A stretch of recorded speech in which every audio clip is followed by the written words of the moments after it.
ఈ రోజుల్లో చాలా మంది migrants job purpose, education purpose and higher education కోసం యుఎస్, యూకే అండ్ కెనడా అట్లాంటి కంట్రీస్కి వెళ్ళడం చాలా కామన్గా అవుతుంది.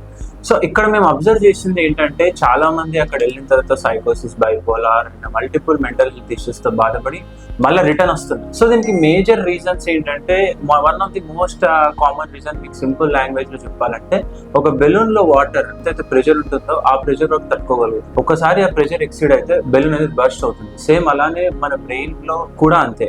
ఎప్పుడైతే వాళ్ళ స్ట్రెస్ హ్యాండిల్ చేసే కెపాసిటీ వరకు అది చేయగలుగుతారు. అండ్ మోర్ ఓవర్ ఒక అన్నోన్ కంట్రీకి వెళ్ళినప్పుడు language barrier, cultural barrier, social isolation, work pressure and financial pressures, వీటన్నిటి వల్ల వాళ్ళు చాలా ఐసోలేటెడ్ ఉండడం జరుగుతుంది. And more few people are vulnerable, అంటే వాళ్ళు దానికి ఆల్రెడీ ప్రీడిస్పోజ్ అయ్యి ఉంటారు ఈ మెంటల్ హెల్త్ ఇష్యూస్కి. ఆ ప్రీడిస్పోజ్ అయిన వల్నరబిలిటీ ప్లస్ ట్రిగర్, ఇవి ఏవైతే ఉన్నాయో వాటి ట్రిగర్స్ అంటాం. ఎప్పుడైతే రెండు కంబైన్ అవుతాయో అవుట్ బర్స్ట్ అనేది అవుతుంది. సో ఎవరైనా ఇట్లాంటి ఇష్యూస్తో బాధపడుతూ ఉంటే భరోసా hospitals will give assurance that it will resolve with proper treatment at right place. Bharosa Hospitals is located in LB Nagar opposite to TK Account.